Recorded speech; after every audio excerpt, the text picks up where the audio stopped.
நம்ம பக்கம் சிலவற்றை கவனிக்காமல் விட்டுருக்கலாம், சில பிழைகள் நாம் தெரியாமல் செஞ்சுருக்கலாம். ஆனால் ஓப்பனாக சொல்லணும்னா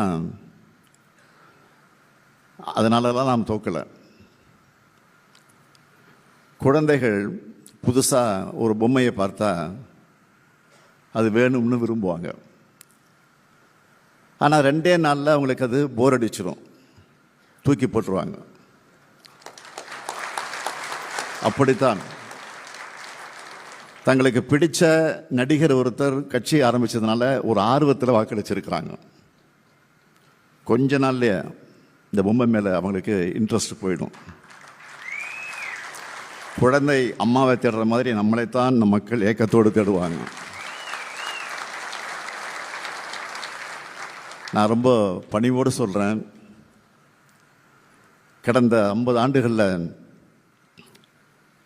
தமிழ்நாடு பார்த்திருக்கக்கூடிய கடந்த 5 வருஷம் ஆட்சி தான் மிக சிறப்பான ஆட்சி. இதை சொல்றதுல எனக்கு எந்த தயக்கமும் இல்லை. இப்படி சொல்றதுனால நம்முடைய முன்னோர்களை விட நான் பெரியவன்னு சொல்ல வரல. அவங்களுடைய ஆட்சிகளிலிருந்து கற்றுக்கிட்ட பாடங்களை தான் அதை விட சிறப்பான ஆட்சியை நாம் கொடுத்துருக்கிறோம்.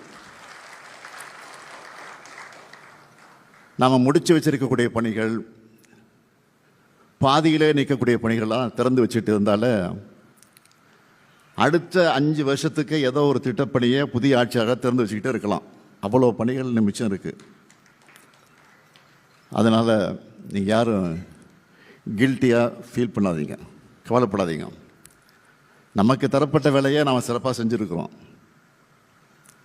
போக போக மக்களும் அதை ரியலைஸ் பண்ணுவாங்க.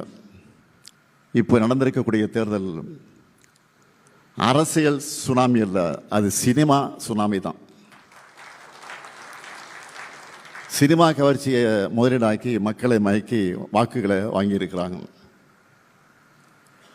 அதுக்குன்னு எல்லா மக்களையுமே மயக்கிட்டாங்க இல்லை. பெரும்பான்மைக்கு தேவையான 110 இடங்களில் கூட அவங்க வெற்றி பெற முடியல. ஆக பெரும்பாலான மக்கள் தெளிவாக இருக்காங்க.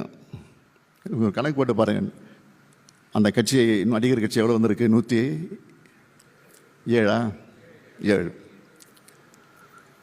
இப்போ நம்ம தயவில் அவங்க ஆட்சி நடக்குது. தொடக்கத்தில் சொன்னேன், சிபிஎம் 2, சிபிஐ 2, விசிகே 2, இந்திய முஸ்லீம் லீக் 2, 8, அப்புறம் 5.